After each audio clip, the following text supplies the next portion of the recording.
Тағала пайғамбарлардың Құранда дұғаларын беріп қойған.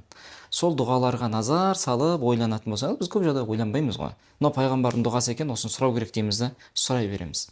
Құрандағы дұға дейміз да, оны оқи береміз.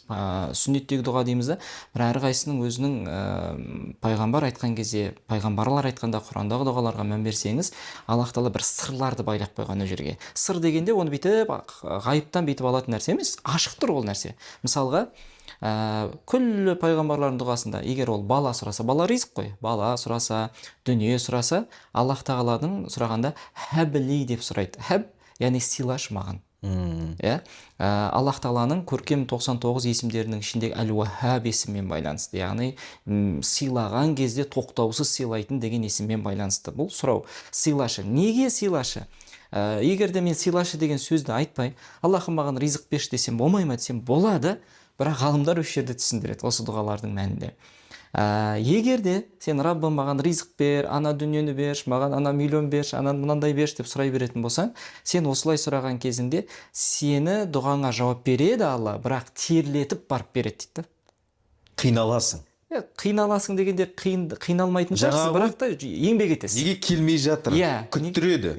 Күту бар, о жерде сіздің әрекет жасауыңыз бар, жұмыс істеуіңіз бар. Сізге бір жұмыспен келмейтін шығар сұраған нәрсеңіз. 2-3 жұмыспен келу керек шығар дегенде.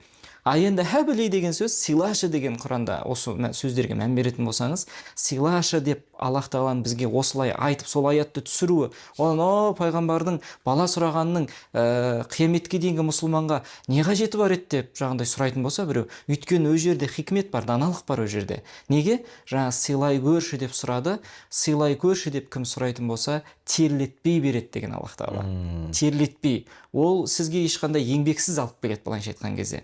Кішкене ғана бір қимылдап жүргеніңіздің өзін жеткілікті көреді. Күнделікті ризық табу үшін бәрібір таңертең жұмысқа шығады, кешке келеді ғой. Осының өзіңіздің Аллах Тағала осының өзін жеткілікті көріп, сізге қиналдырмай береді. Жақсы ақпарат айттыңыз. Хәбли. Сондықтан Алладан сұрайтын кезімде, Аллахым маған, мысалға сізге қандай нәрсе керек қой? Үй деп айтыңызшы. Мысалы үй. Аллах Тағала маған үй сыйлай көрші.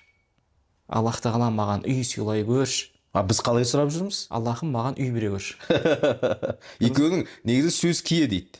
Екеуінің орны екі түрлі. Әр сөздің орнына, мысалға сізге осы жерде әдемі бір оқиға есіме түсіп кетті.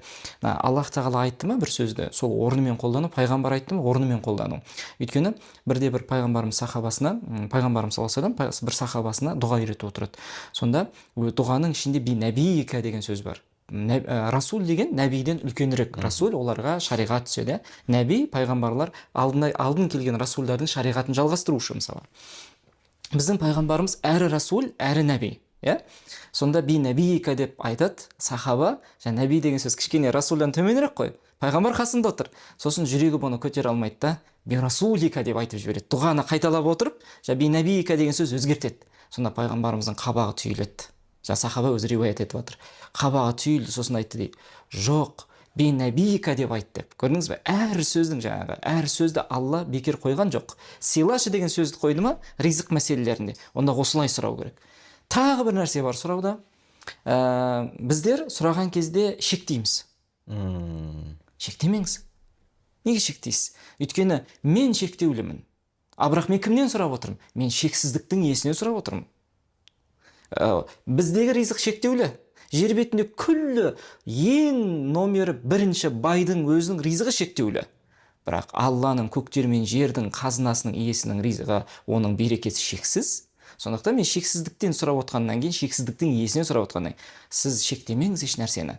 Оған дәлел бар ма? Бар. Сүлеймен пайғамбардың дұғаны көрдіңіз, біріншіден сыйлашы деп сұрау, екіншіден Сүлеймен алейхиссалам мынандай дұға сұрады. Аллахым, маған дейін ешкімде болмаған, менен кейін ешкімде болмайтын дәрежеде. Ойлаңыз, бұл қандай дәрежеде байлық болу керек? Сондай байлықты берші деді ма? Жоқ, сыйлашы маған. Ритуалы қалай болады? Мысалы, процесі. Алақан жайып сұрау ма? Әлде ол мида болу керек пе? Жүрекпен бекіту керек біз?